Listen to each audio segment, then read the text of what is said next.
Welcome to Immature Designer. In this video, we will be recreating the UI of Instagram. Let's get started.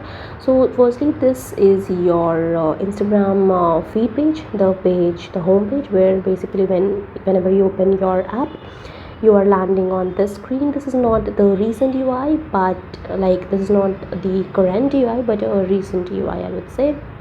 So it's not about creating things all together, it's about creating things separately by understanding what they are and then joining them together with proper spacing, proper placement, proper adjustments. Okay, let's just take a pencil for example.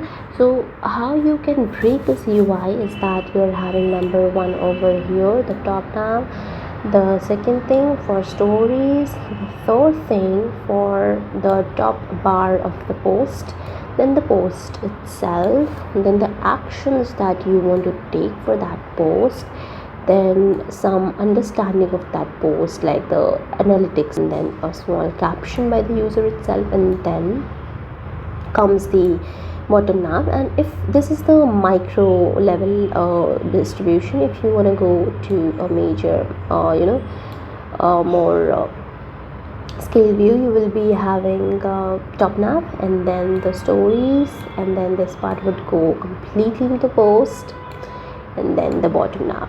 Now that we have understood and broken the UI, now let's just quickly see what I have got for you.